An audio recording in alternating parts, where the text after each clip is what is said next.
지난주에 우리가 구원의 투구에 대한 말씀을 함께 나눴어요. 구원의 투구를 쓸 때 얻을 수 있는 두 가지의 유익이 있었다.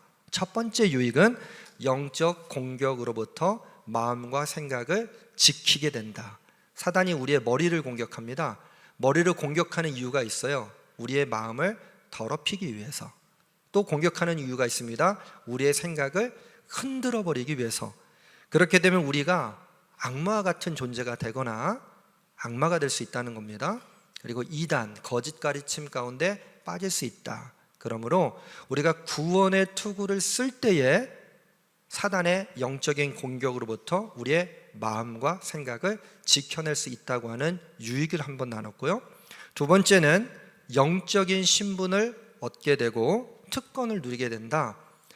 사울이었던 바울을 생각해 보면 그가 로마의 시민권이라고 하는 금수저 중에 금수저의 존재로 살아가다가 예수님을 만나고 빌립보서의 말씀을 통해서 뭐라고 고백합니까?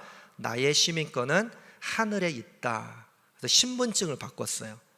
로마 시민권을 가지고 있다가 하늘의 시민권이라는 신분증을 바꿨는데 이것이 바로 구원의 은혜입니다. 우리 주님께서 주시는 구원의 은혜를 통해서 영적인 신분을 얻게 되었고 행복한 구원의 복을 누리게 되었습니다. 왜 행복한 구원이라고 이야기합니까? 첫 번째 이유는 사망에서부터 생명으로 옮겨졌기 때문에. 두 번째는 그 이유가 있어요. 천국 소망으로 살아갈 수 있기 때문에. 그런데 그냥 천국 소망이 아니라 천국의 소망, 천국의 구원의 소망, 구원의 소망의 투구, 뭐 이렇게 이야기할 수 있을 겁니다. 그러면서 우리는 천국 소망을 가지고 살아가는 주님의 자녀들이기에 우리는 영적인 특권을 누릴 수 있다. 이것이 구원의 투구가 주는 유익이었습니다. 오늘은 마지막으로 성령의 검에 대한 이야기를 할 텐데요. 같이 해볼까요? 성령의 검을 가지라. 성령의 검을 어떻게 해야 된다고요?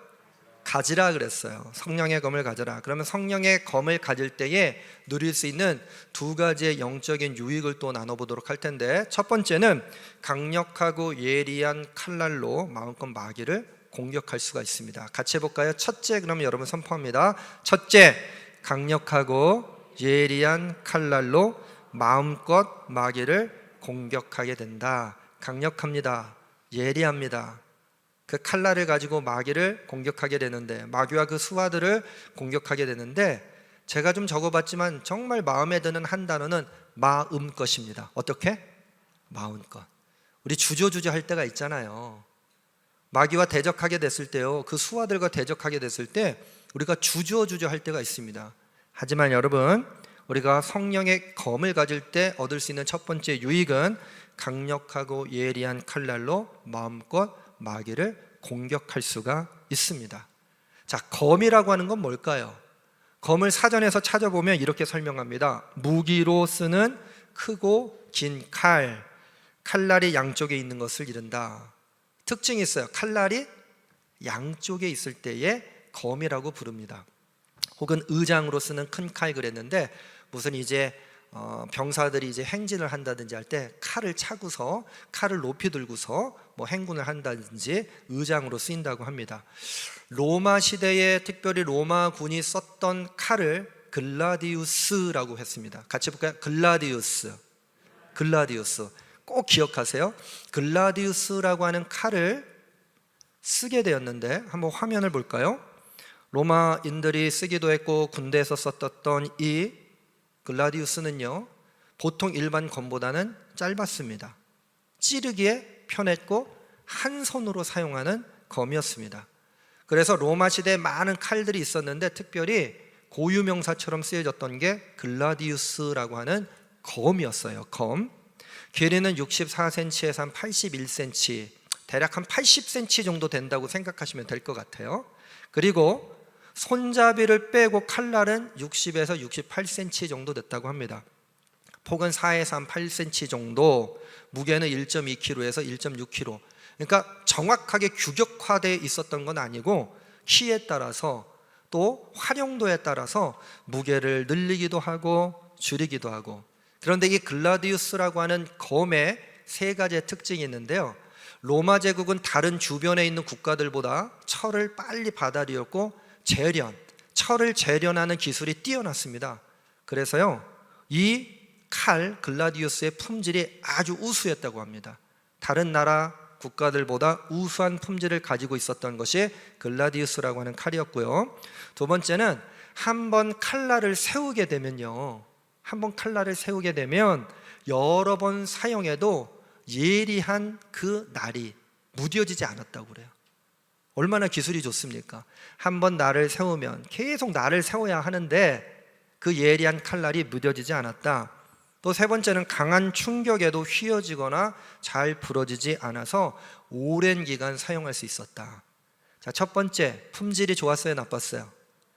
다른 주변 국가들에 비해서 품질이 좋았다. 두 번째는 예리함을 잃지 않았다. 세 번째는 오랜 기간 사용할 수 있었다. 방패를 들고 칼을 맞기는 하지만 이 칼로 상대방의 칼의 공격을 막기도 했습니다. 그러다가 이제 서로 칼이 부딪히다가 부러지게 되면 무용지물이 되지 않습니까? 그런데 이 칼을 가지고 상대방의 가슴을 찌르기도 하고 배를 찌르기도 하고 다리를 공격하기도 하고 말이죠. 그러니까 막기도 했지만 유일한 공격형 무기가 글라디우스라고 하는 검이었습니다. 한번 손잡이를 확대해서 좀 볼까요? 손잡이를 확대해서 보면 세 부분으로 나눌 수가 있어요.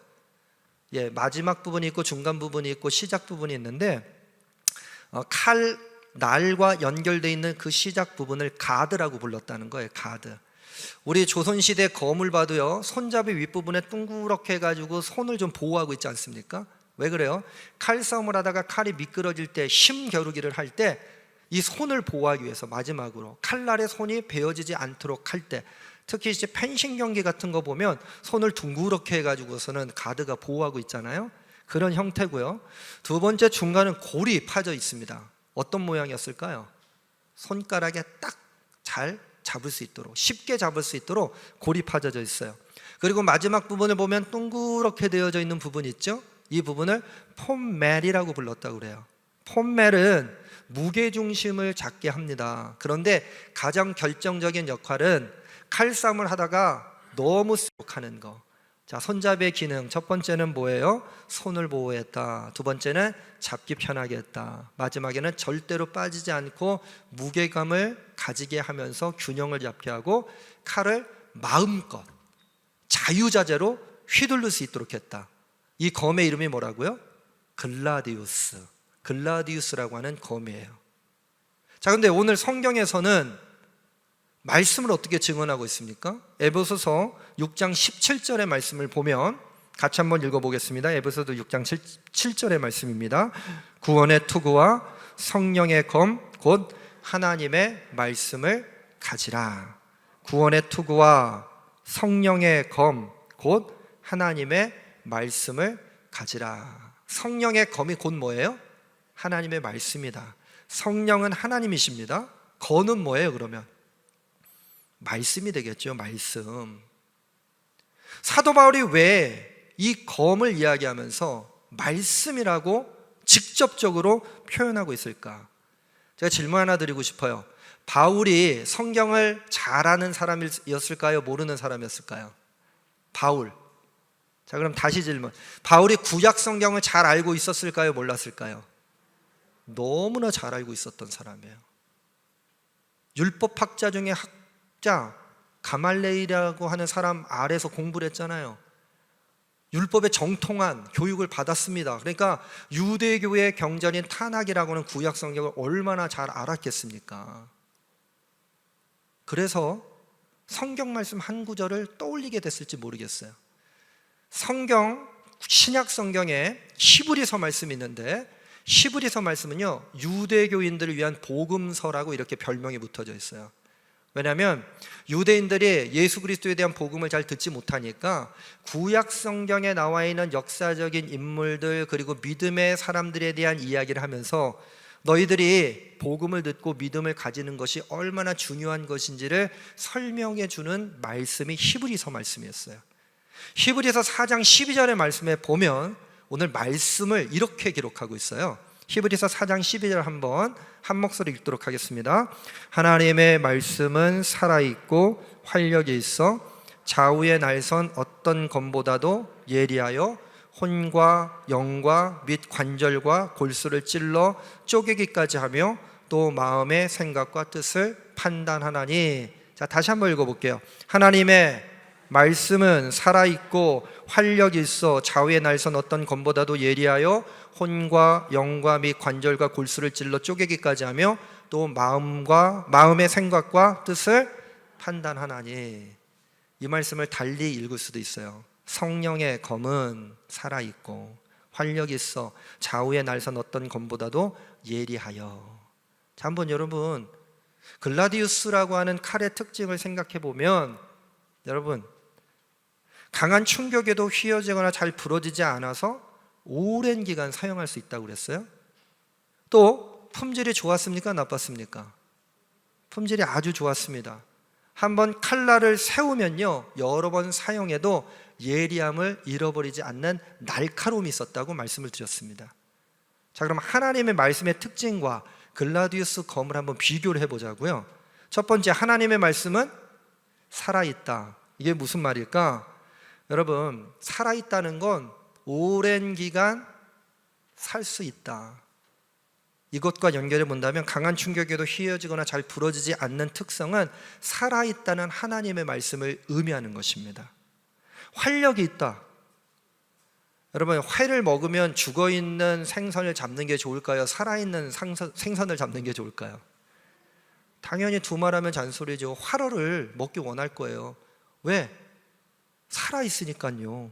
그러니까 활력이 있어라고 하는 말씀은 살아있는 것을 뛰어넘어서 아주 좋은 생선을 말하는 것처럼 우수한 품질을 이야기하는 글라디우스 검과 연결할 수가 있습니다. 좌우의 날선 어떤 검보다도 예리하여, 이건 뭐 두말하면 잔소리죠. 좌우의 날이 선 어떤 검, 글라디우스 검보다도 무엇이 더 예리하다는 거예요? 하나님의 말씀이 더 예리하다. 히브리서 4장 12절의 말씀과 글라디우스 검의 특징하고 딱 맞아 떨어지잖아요. 살아있고 활력이 있고 좌우의 날이 선 어떤 검보다도 예리한 하나님의 말씀. 근데 하나님의 말씀은요, 여기서 끝나지 않고 능력이 있습니다. 다시 한번 히브리서 4장 12절의 말씀 읽어볼게요. 시작. 하나님의 말씀은 살아있고 활력이 있어 좌우의 날선 어떤 검보다도 예리하여 혼과 영과 및 관절과 골수를 찔러 쪼개기까지 하며 또 마음의 생각과 뜻을 판단하나니. 두 가지의 역할을 하고 있어요. 첫 번째 역할은 혼과 영과 및 관절과 골수를 찔러 쪼개기까지 한다. 이 말씀을 읽을 때마다 저는 수술빵이 생각이 나요. 수술빵. 여러분, 수술실에 보면 간호사들께서요, 수술 전에 수술용 칼이라고 하는 메스를 일렬로 쫙 배치를 합니다. 거기 뭐 가위도 있고 수술용 가위나 여러 가지가 있을 거예요. 근데 의사들이요, 처음에 어떻게 수술방에 들어가냐면요, 손을 막 소독을 해요. 그리고 여기다가 수술용 장갑을 낍니다. 근데 자기가 직접 껴지 않아요. 손을 이렇게 하고 들어가요. 그럼 간호사들이 껴줍니다. 옷도 입혀줍니다. 그리고서는 마지막에 이제 수술 시작하겠습니다 그러면서 한마디를 해요. 메스 그래요. 그 장면이 되게 멋있더라고요. 물론 수술이 나는 것 자체는 참 무시무시하지만 메스 그래요. 근데 저는 이런 생각을 해봤어요. 수술방에 들어가는 의사가 마지막 모든 것을 갖춰 입고 수술을 시작하면서 메스라고 하는 그 말씀이나, 여러분들이 오늘 주님의 성전으로 하나님의 전신갑주를 잘 갖춰 입고 마지막으로 이 자리에 앉아가지고 무엇을 합니까? 하나님의 말씀을 듣는데 딱 손을 내밀어서요, 말씀 이러셨으면 좋겠어요. 말씀. 강도가 칼을 들면 목적이 뭐예요? 죽이려고 하는데 목적이었어요. 의사가 칼을 들면 살리려는데 목적이었어요. 주부가 칼을 들면, 주부가 칼을 들면 어때요, 여러분? 사실은 둘 다예요. 내가 사랑하는 남편과 아이들한테 맛있는 음식을 해서 줘야지 하면서 좋은 마음으로 칼질을 하면 살리는 칼, 죽이는 칼? 살리는 칼. 근데 왼수 덩어리가 들어온 거예요 오늘. 왼수 덩어리가 들어와가지고 배고파 밥 줘 그래요. 지금 왼수 덩어리예요. 뭐가 지금 기분이 안 좋아요. 그럼 주부가 칼을 들어가지고 양파를 탁탁탁탁 하는데 기분이 좋아요, 나빠요? 예, 원수 덩어리를 치듯이 막. 그럼 이 칼은 어떤 칼? 죽이는 칼도 될 수 있어요. 근데 성령의 검은, 주님이 주시는 말씀의 위력은 살아있고 활력이 있어 좌우의 날선 어떤 검보다도 예리하여 혼과 영과 및 관절과 골수를 찔러 쪼개기까지 하며, 여러분 주님의 말씀으로 오늘 영적인 수술을 받으시기를 간절히 축원합니다. 영적인 수술을 받는 거예요. 두 번째는 마음의 생각과 뜻을 판단하나니, 마귀와 그 수하들이 우리의 머리를 공격합니다. 구원의 투구를 쓰고 있지 않으면 우리의 마음은 더럽혀진다고 그랬어요. 나쁜 생각으로 우리의 마음이 흔들린다고 그랬어요. 악마와 같은 존재의 악마가 된다고 그랬습니다. 그러다가 잘못하면 끝이 다른 이단에 빠질 수 있다고 그랬어요. 그러기 위해서 우리가 마음과 생각을 지켜내기 위해서 구원의 투구를 써야만 한다는 말씀을 함께 나눴습니다. 그러면 히브리서 4장 12절 뒷부분에 나와 있는 또 마음의 생각과 뜻을 판단한다는 건 무엇일까? 여러분, 오늘 제가 2부 예배 마치고 보니까요, 원로 장로님하고 권사님하고 몇 분이요, 저쪽 이제 그 식당 있는 쪽에서 이렇게 계시는 걸 잠깐 제가 지나가다가 봤어요. 거기 보면 블루베리 나무가 있거든요. 블루베리 나무가 막 이제 여름으로 가게 되면 열매를 맺게 될 텐데, 제가 따먹기 전에 여러분들이 다 따먹을 거예요. 근데 그 전에 뭘 해줘야 되냐면 가지치기 같은 걸 아마 해줘야 될 겁니다. 그래야 알알이 실하게 맺히지 않겠습니까? 포도도 역시 마찬가지. 알 맺혀지는 거 더 많이 맺겠다고 가지치기 안 하면 어떻게 됩니까? 조그만한 것만 맺히게 될 거예요. 마음의 생각과 뜻을 판단한다는 것은 영적인 가지치기입니다. 하나님의 말씀을 읽고 하나님의 말씀을 듣고 하나님의 말씀을 묵상하고 하나님의 말씀을 우리가 가지고 살아갈 때에 우리의 마음과 생각에 여러 가지 흔들리는 부분들은 가지치기가 되어지고 주님의 말씀 가운데 나아가는 은혜를 누리게 될 줄로 믿습니다. 이것이 성령의 검을 가져야 하는 이유입니다. 여러분, 성령의 검을 가지는 것에서만 만족해야 할까요? 아니에요. 싸움하는데요, 마지막 칼을 뽑아가지고 적병을 찔러야 되는데 가지고만 있는 것과 그 칼을 붙잡고 휘두는 것과 무엇이 더 효과적이고 전쟁에서 승리할 수 있겠습니까? 당연히 가지고 있는 것에서 붙잡고 휘둘릴 수 있어야 되겠죠. 이 말씀을 사도행전 18장 5절의 말씀을 통해서 좀 설명을 드리자면, 사도행전 18장 5절의 말씀 읽어볼까요? 함께 읽겠습니다.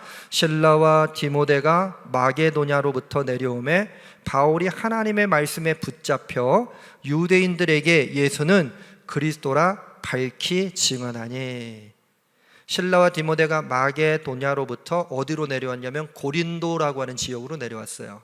고린도라고 하는 도시는 항구 도시인데 음란의 대명사, 음란한 도시. 근데 그곳에 유대인들이 살고 있었던 거예요. 본토를 떠나서 살게 된 헬라된 유대인들이 살게 되는데, 예수님은 그리스도라고 하는 사실을 바울이 증언하기 시작합니다. 그런데 사도행전 18장 5절에 보니까 실라와 디모데가 마게도냐로부터 내려오매 뭐라고 돼 있어요? 바울이 하나님의 말씀에 어떻게 돼 있어요, 여러분? 제발 좀 말씀 좀 해주세요. 어떻게 돼 있어요? 붙잡혀 있었다. 말씀에 붙잡혀 있었다. 말씀에 붙잡혀 있으니까요, 항구 도시, 음란이 가득한 그 고린도라고 하는 지역에서 예수님이 그리스도시라고 하는 사실을 증언할 수가 있어요. 그 뒤에 말씀에 보면 고린도 사람들, 그리고 그 유대인들이 뭐라고 얘기했냐면 바울을 대적했어요. 그리고 바울을 비방하기 시작합니다. 그러나 바울은 하나님의 말씀에 붙잡혀 있었고, 하나님의 말씀에 붙잡혀서 하나님의 말씀을 붙잡은 상태로 예수님의 그리스도시라고 하는 사실을 끝까지 증언한 줄로 믿습니다. 이때 글라디우스의 손잡이를 좀 한번 생각해 볼 필요가 있을 텐데, 글라디우스의 손잡이에 세 가지 특징이 있어요. 가드라고 하는 부분은 손을 보호한다. 그리고 그립이라고 하는 부분은 붙잡기 쉽게 되어져 있었다. 마지막 폼멜이라고 하는 부분은 절대로 칼을 놓치지 않도록 둥글게 되었고 잘 휘두를 수 있도록 균형감을 잡겠다는 거 아닙니까? 여러분, 말씀을 붙잡아야 하는 이유가 있어요. 마귀와 그 수하들의 대적, 그 싸움 가운데 우리가 말씀을 놓쳐버리게 되면, 성령의 검을 놓쳐버리게 되면 우리 마귀와 그 수하들의 공격 가운데 패하게 될 것입니다. 말씀을 붙잡는 건 처음에 쉽지 않아요. 칼을 마음껏 휘두는 거 처음에 쉽겠습니까? 그러나 훈련하고 말씀을 읽고 듣고 묵상하고 적용하는 삶을 살아가면 그 말씀으로 말미암아 우리는 결국 영적인 균형감을 잡게 되고 하나님의 말씀을 자유자재로 마음껏 휘두르게 되는 것을 통해서 마귀와 그 수하들을 대적하고 무찌르게 될 줄로 믿습니다. 그러므로 우리가 이 성령의 검을 가질 때에, 붙잡고 있을 때 누릴 수 있는 첫 번째 유익은 강력하고 예리한 칼날로 마음껏 마귀를 공격하게 될 줄로 믿습니다. 그럼 두 번째 유익은 무엇일까요? 둘째는 영적 흥망성쇠의 기로에서 최후 승리를 얻게 됩니다. 같이 해볼까요? 둘째, 영적 흥망성쇠의 기로에서 최후 승리를 얻게 된다. 두 번째는요, 영적인 흥망성쇠의 기로가 있어요. 흥할 거냐, 망할 거냐, 우리가 이룰 것이냐, 아니면 쇠퇴할 것이냐, 흥망성쇠의 기로, 갈림길이 있어요. 그런데 이 흥망성쇠의 기로는 영적인 흥망성쇠인데 그 갈림길에서 최후 승리를 얻게 하는 것이 글라디우스라고 하는 성령의 검의 역할입니다. 여러분, 다시 한번 전신갑주를 생각해 보자면 이 글라디우스라고 하는 검이 눈에 잘 띄었을까요? 띄지 않았을까요? 잘 띄지 않으니까 말씀드리는 거죠. 제일 먼저 들어오는 건 아마 스쿠툼이라고 하는 방패였을 겁니다. 여러분, 저 멀리서 보면요, 방패만 아마 보였을 거예요. 왜? 몸을 가리고 있으니까. 그리고 두 번째는 이렇게 쓱 훑어본 다음에 대부분 사람들은 얼굴을 보지 않습니까? 그러니까요, 갈레아라고 하는 투구가 화려하게 눈에 들어오게 되었을 겁니다. 그리고 필름이라고 하는 투창이 있어요. 투창은 아주 깁니다. 화면에 보기에는 얼마나 긴지 잘 모르겠지만 저게 2m에서 한 2.5m 정도 일반적으로 됐다고 그래요. 여러분, 창이 길면 길수록 유리할까요, 불리할까요? 창이 길면 유리해요, 불리해요? 당연히 유리하겠죠. 그런데 창이 길면 길수록 불리할까요? 불편할까요? 아니면 편리할까요? 불편하겠죠. 근데 왜 그 불편을 감수하고 긴 창을 사용하게 됐을까? 단순합니다. 살아남기 위해서예요. 전쟁에서 이기기 위해서. 근데 로마군들은요, 처음에 전쟁을 할 때 먼저 칼부터 휘두르지 않았어요. 투석기를 가지고서 돌을 멀리에서부터 쐈습니다. 불화살을 가지고 활로 쏘기 시작합니다. 무슨 이유냐면 기선제압을 하기 위해서. 기선제압을 하기 위해서 투석기를 사용하기도 하고 불화살을 쏘기도 하고 그리고 투창, 창을 던지기도 했습니다. 그런데 마지막 순간은요, 백병전이라고 말씀드렸잖아요. 방패로만 밀어낼 수는 없잖아요. 그때 글라디우스를 허리춤에 차고 있다가 그 글라디우스를 꺼내서 붙잡고 휘두를 수 있을 텐데 이것이 바로 최종 병기였던 글라디우스의 역할이었습니다. 그렇게 따져본다면 마지막 최후 전투에서 흥망성쇠를 가름할 수 있었던 최후 전쟁에서 최후 승리를 얻기 위한 최종 병기는 글라디우스라고 하는 사실을 의심할 수 없었을 것입니다. 그럼 우리가 성령의 검이라고 그랬는데 그럼 성령에 대해서 한번 생각해 볼까요? 자, 성령의 사전적인 의미, 국어사전에 이렇게 나와 있습니다. 성삼위 중에 하나인 하나님의 영을 이르는 말. 밑에 의미는 여러분들이 함께 읽겠습니다. 시작. 기독교 신자의 영적 생활의 근본적인 힘이 되는 본체이다. 기독교 신자의 영적 생활의 근본적인 힘이 되는 본체가 성령이다. 국어사전에 이렇게 나와 있어요. 그런데 성경에서는 성령에 대해서 어떻게 증언하고 있을까? 요한복음 14장의 말씀은 예수님께서 십자가에 달리시기 전에 제자들과 의심하는 사람들과 많은 사람들에게 주셨던 아주 복음서의 핵심적인 한마디예요. 우리가 잘 알고 있는 요한복음 14장 6절, 내가 곧 길이요 진리요 생명이니 나로 말미암지 않고는 아버지께로 올 자가 없느니라 라는 말씀을 주셨단 말이에요. 자, 그 말씀을 좀 이해하면서 요한복음 14장 16절부터 18절에 성령이 등장을 합니다. 16절 한번 볼까요? 읽겠습니다.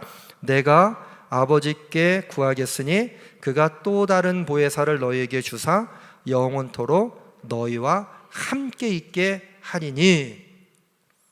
도마가 대표적으로 의심하지 않았습니까? 예수님께서 내가 너희들 좀 잠시 떠났다가 다시 와야 되겠다 그랬더니 불안한 거예요. 예수님 어디 가십니까? 저도 그 길을 좀 가고 싶은데 어디로 가시는지 저에게 알려주실 수 있습니까? 그럴 때 주셨던 말씀에 내가 곧 길이요 진리요 생명이니 나로 말미암지 않고는 아버지께로 올 자가 없느니라, 이 말씀하셨단 말이에요. 근데 16절에서는 그런데 너희들이 불안해하고 두려워하는 걸 보니까 내가 하나님 아버지께 간구하겠다. 또 다른 보혜사를 너희에게 주사. 이 또 다른 보혜사가 누구예요? 성령입니다. 성령. 성령을 너희에게 줄 텐데 영원토록 너희와 함께 있게 하리니. 함께 있는데 어떻게? 영원토록. 예수님은 잠시 잠깐 보이지 않을지라도 성령을 보내주셔서 영원토록 하게 하시겠다고 하는 예수 그리스도의 마음이 16절에 담겨져 있어요. 17절 한번 볼까요? 17절 읽겠습니다. 그는 진리의 영이라 세상은 능히 그를 받지 못하나니 이는 그를 보지도 못하고 알지도 못함이라. 자, 성령은 어떤 영이에요? 진리의 영. 근데 세상은 이 진리의 영 성령을 압니까 모릅니까? 몰라요. 받지 못해요. 보지도 못하고 알지도 못해요. 그러나 너희는 그를 아나니 그는 너희와 함께 거하시며 너희 속에 계시겠음이라. 여러분, 여기 있는 우리 모든 제일가족들은 성령을 능히 알고 성령을 능히 믿고 성령과 영원히 동행할 수 있는 기쁨을 누리시기를 간절히 축원합니다. 그런데 성령의 최종적인 역할이 18절에 기록이 되어져 있어요. 18절 읽어볼까? 읽겠습니다. 내가 너희를 고와 같이 버려두지 아니하고 너희에게로 오리라. 도마의 이야기에 마음이 뺏겨진 제자들, 예수님이 우리를 고아처럼 버려두고 가면 어떡하지? 근심과 염려가 있었어요. 그때 주님이 성령을 보내주셔서 영원토록 너희들과 함께할 터인데 내가 너희를 고아와 같이 버려두지 아니하고 고아와 같이 내버려 두지 아니하고 어떻게 하신다고요? 너희에게로 오리라. 다시 오리라. 이게 성령의 역할입니다. 그리고 쭉 지나가서 25절과 26절에 보니까 또 성령을 이렇게 이야기하고 있습니다. 25절 읽겠습니다. 내가 아직 너희와 함께 있어서 이 말을 너희에게 하였거니와. 26절입니다. 보혜사 곧 아버지께서 내 이름으로 보내실 성령 그가 너희에게 모든 것을 가르치고 내가 너에게 말한 모든 것을 생각나게 하리라. 성령은요, 그가 너에게 모든 것을 가르치고 무엇을 가르칠까요? 예수님의 말씀을 잃어버린 우리들에게 예수님의 말씀을 생각나게 하고 예수님의 말씀의 가르침을 받았음에도 불구하고 망각하는 우리들에게 다시 한번 예수님의 가르침을 생각나게 하고 가르쳐 주시고, 그리고 예수님의 삶이 어떠했는지, 우리가 예수님이라는 분이 계셨지, 우리가 의문된 삶을 살아갈 때에 예수님의 너희들에게 은혜를 베풀어 주지 않았냐, 구원자가 되주지 않았냐, 행복한 구원의 은혜를 베풀어 주셔서 사망에서 생명으로 그리고 천국 소망 가지고 살아갈 수 있는 은혜를 베풀어 주시지 않았냐. 잃어버리고 있다면 생각하라. 그렇게 깨달을 수 있도록 하시는 분이 바로 성령이라고 하는 사실입니다. 그래서 바울은요, 그냥 검이라고 하지 않고 성령의 검이라고 그랬어요. 성령의 검. 그러면 이 성령의 검을 통해서 최후 승리를 얻는다고 하는 것은 어떤 의미를 가질까? 여러분, 글라디우스는요, 아까 말씀드렸던 것처럼 품질이 우수합니다. 날이 예리합니다.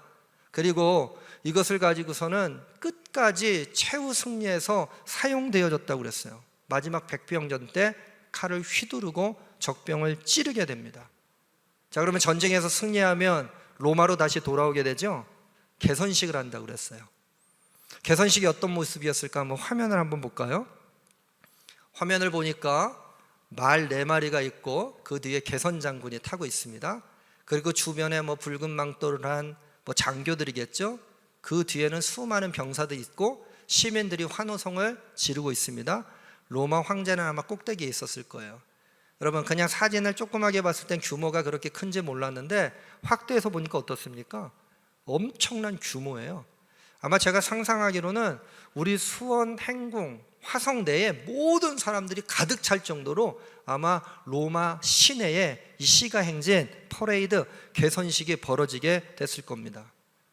근데 개선식에서 특이한 부분 하나 있었던 거 제가 예전에 말씀드렸는데, 개선장군 뒤에는요 비천한 노예 하나가 있어가지고요 질질 끌려가면서 뭐라고 얘기하냐면 메멘토 모리, 죽음을 기억하라. 죽음을 기억하라.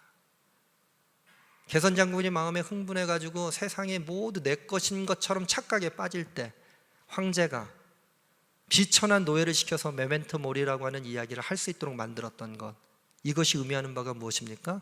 우리는 죽을 수밖에 없는 존재라는 사실입니다.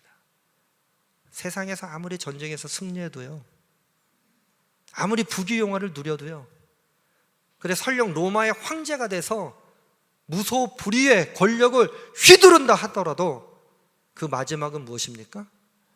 죽음이에요. 죽음. 메멘토 모리, 죽음을 기억하라. 개선장군에게 하는 이야기가 아니라 황제가 황제 스스로 했던 이야기 있을지 모릅니다. 그러나 영적인 흥망성쇠 가운데 성령의 검을 들고 최후 승리를 얻게 된 우리들에게 주시는 말씀이 우리가 아직 읽지 않았던 요한복음 14장 27절의 말씀에 기록이 되어져 있어요. 요한복음 14장 27절, 여러분 우리가 너무 잘 아는 말씀이에요. 한번 읽어볼까요? 읽겠습니다. 평안을 너희에게 끼치노니 곧 나의 평안을 너희에게 주노라. 내가 너희에게 주는 것은 세상이 주는 것과 같지 아니하니라. 너희는 마음에 근심하지도 말고 두려워하지도 말라. 두렵고 떨려요. 무서워요. 예수님이 함께 하시지 않는다니. 예수님이 없으시면 우리는 어떻게 될까? 제자들과 도마와 그리고 많은 사람들이 지금 전전긍긍하고 있어요. 마음에 두렵습니다. 마귀가 마음을 막 더럽히고 있고요, 생각을 흔들고 있어요. 그런데 차근차근 주님께서 풀어주셨던 말씀이 요한복음 14장의 말씀이에요. 내가 곧 길이요 진리요 생명이니 나로 말미암지 않고는 아버지께로 올 자가 없느니라. 내가 하나님께 간구할 텐데 보혜사를 간구해 줄 거야. 그 보혜사는 너희들을 고아처럼 내버려 두지 않고 내가 다시 올 거라고 하는 사실을 영원히 네 옆에서 이야기해 줄 거야. 개선장군에게는 비천한 노예가 뭐라고 얘기했어요? 메멘토 모리, 죽음을 기억하라 얘기했지만 성령께서는 우리들에게 영원히 함께 하시고 우리들 위해서 이 땅에 다시 오실 예수 그리스도를 증언해 주실 줄로 믿습니다. 그러나 거기에서 끝나지 않아요. 평안을 너희에게 끼치노니 그랬어요. 평안. 여러분, 샬롬이라고 하는 단어가 평안이잖아요. 샬롬. 샬롬의 의미는 뭡니까? 전쟁이 다 끝났다. 전쟁이 없는 상태. 그래서 다투지 않고 서로 안전하고 기쁨을 누릴 수 있는 행복한 상태를 샬롬이라고 얘기하는 거예요. 세상은 죽음을 이야기하지만 우리 주님은 영적인 흥망성쇠의 기로에 서 있는 우리들에게 성령의 검을 붙잡고 하나님의 말씀을 붙잡고 끝까지 최후 승리를 얻게 되면 참된 평안을 우리들에게 전해주실 줄로 믿습니다. 우리들이 누릴 수 있는 참된 평안. 근데 여기서 끝나지 않아요. 요한계시록 1장 16절의 말씀에 보니 그의 오른손에 7별이 있고 그의 입에서 무엇이 나와요? 좌우에 날선 검이 나오고 그 얼굴은 해가 힘있게 비치는 것 같더라. 같이 다시 한번 읽어볼게요. 시작. 그의 오른손에 7별이 있고 그의 입에서 좌우에 날선검이 나오고 그 얼굴은 해가 힘있게 비치는 것 같더라. 다시 한번 읽어보면 그의 오른손에 7별이 있고 그의 입에서 성령 하나님의 말씀이 나오고, 이렇게 읽을 수 있어요. 성령의 검, 곧 하나님의 말씀이 나오고 그 얼굴은 어떻게 됐다고요? 해가 힘있게 비치는 것 같더라. 여러분 지금 얼굴 표정이 어떠신지 아세요? 모르죠. 뭐 거울도 없고 내 얼굴이 안 보이니까. 그럼 여러분들의 마음은 어떻습니까? 여러분들의 영혼은 어떻습니까? 오늘 성경의 말씀을 보니까 주님의 말씀을 붙잡고 있는 덕분에 얼굴은 해가 힘있게 비치는 것 같더라. 여러분들의 얼굴이 우거지상, 죽상, 찌그러지지 마시고 해같이 빛나시기를 주님의 이름으로 간절히 축원합니다. 여러분 여기서 다 보일까요? 안 보일까요? 다 보여요. 근데 제가 말씀 전하는데 이왕이면 웃고 전하는 게 좋잖아요.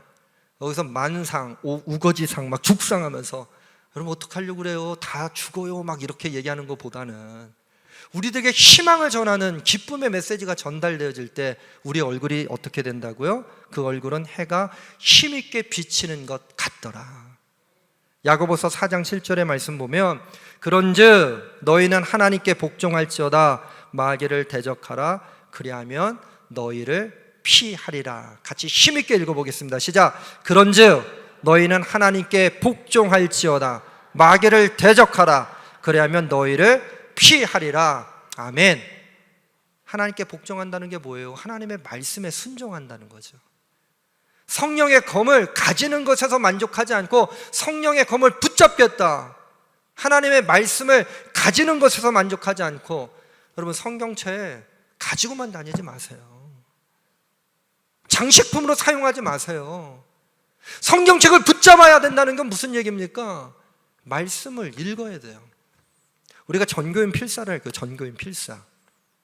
전교인 필사를 하게 될 텐데 필사할 때 여러분들의 마음이 하나 되어서 이 하나님의 말씀을 되새김질하고 이 말씀대로 살겠다고 필사하는 것과 그러니까 교회에서 시키니까 하는 것과 무슨 차이가 있겠습니까?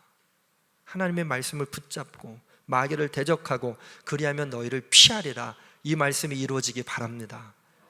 마귀와 그 수하들이 왜 우리 옆에 득실득실 할까요? 우리가 대적하지 않아서 그렇습니다. 대적하면 분명히 마귀와 그 수하들은 피하게 될 줄로 믿습니다. 그러므로 하나님의 말씀인 성령의 검을 가지고 영적 흥망성쇠의 기로에서 최후 승리, 평안을 누리시기를 주님의 이름으로 간절히 축원합니다. 이제 하나님의 전신갑주 다 끝났어요. 속이 다 후련합니다. 저는. 그런데 끝날 때까지 끝이 아니다라고 하는 한마디가 떠올랐어요. 끝날 때까지 끝이 아니다. 에베소서 6장 18절 한번 읽어볼까요, 여러분? 에베소서 6장 18절의 말씀 한번 같이 받들어 읽겠습니다. 모든 기도와 간구를 하되 항상 성령 안에서 기도하고 이를 위하여 깨어 구하기를 항상 힘쓰며 여러 성도를 위하여 구하라.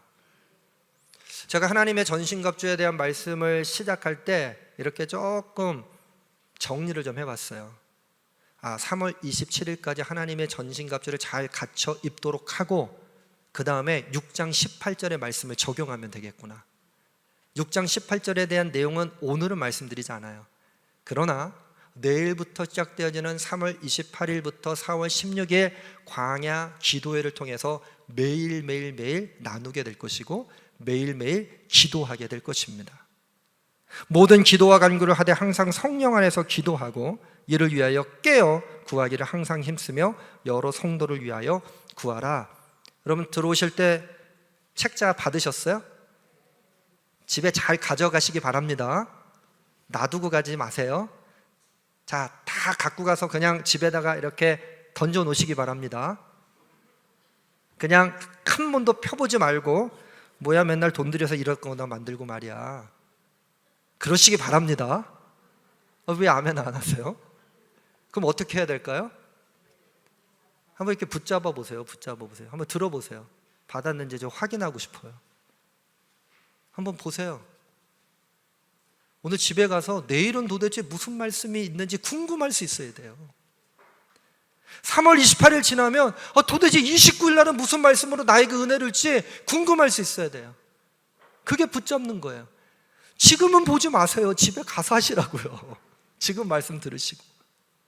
여러분, 가지는 것에서 만족하는 인생 아니라 나에게 주어지는 말씀을 붙잡고 끝까지 나아갈 때에 하나님의 전신갑주를 입혀주신 주님의 뜻이 우리의 삶 가운데 이루어지게 될 줄로 믿습니다. 2부 때도 이렇게 말씀드렸더니 어느 분이 그러시는 거, 목사님 정말 나오고 싶은데 차량이 없고 나오기가 불편하고, 미처 제가 생각하지 못했더라고요. 차량 운행에 대한 부분이나 예전에 막 카풀다고 그랬는데 또 코로나 상황이니까 미처 그런 생각을 못했던 제가 좀 죄스러운 마음이 좀 들었어요. 어떻게 하면 그분이 열정을 가지고 다시 주님의 전으로 나와서 기도할 수 있도록 하는 데에 교회적으로 도울 수 있을까 기도하고 또 고민해 봐야 될 것 같아요. 여러분, 이제는 모여야 합니다. 계속 광고 드렸잖아요. 정점을 찍고 난 다음에 모이겠다. 정점 찍었나요? 안 찍었나요? 전 잘 모르겠는데 언론에서는 찍었다고 얘기해요. 60만 명까지 갔다가 지금 30만 명대 점점점 줄어들게 될 텐데, 저는 이렇게 기도하려고요. 우리가 기도 마치는 4월 16일 그리고 부활주일을 맞이하면 코로나가 다 없어지고 전 세계가 엔데믹을 선포하지 않을까. 여러분 아멘 안 해도 저는 그렇게 기도하려고요. 주님, 이제는 제발 끝내주세요. 이제는 우리가 기도할 테니, 지금까지도 기도했지만 우리가 더 합심해서 기도할 수 있는 은혜를 더해 주시기 바랍니다. 우리 십자가 군병들입니다. 하나님의 전신갑주를 입었습니다. 그렇다고 한다면 광야 기도의 자리로 나와서, 혹여 이 자리로 못 나온다면 꼭 5시 그 시간을 성별해서 유튜브 안에서라도 함께 기도할 수 있는 능력과 은혜가 우리 모든 제일가족들 가운데 있기를 주님의 이름으로 간절히 축원합니다. 마귀들과 싸울지라 라고 하는 찬양을 부르는데, 다 자리에서 일어나 보세요. 다 자리에서 일어나셔서 우리가 진리의 허리띠가 채워져 있는지 한번 이렇게 만져보세요. 의의 호심경이 붙여져 있는지 한번 만져보세요. 평안의 복음의 신이 신겨져 있는지 한번 생각해 보세요. 믿음의 방패를 들고 있는지, 구원의 투구를 쓰고 있는지, 성령의 검을 가지는 것에서 만족하지 않고 붙잡고 있는지. 마귀들과 싸울지라 우리가 박수 치면서 이제 행진하는 건데 개선장군이 되는 거예요.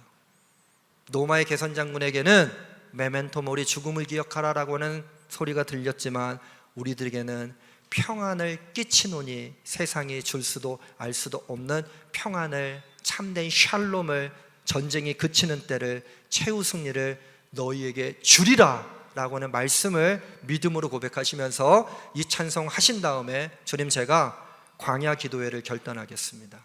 기도하는 삶을 결단하겠습니다. 이번 사순절 세일회 동안 우리의 삶을 통해 주님께 기도의 삶으로 나아가겠습니다. 우리 합심해서 기도하도록 하겠습니다.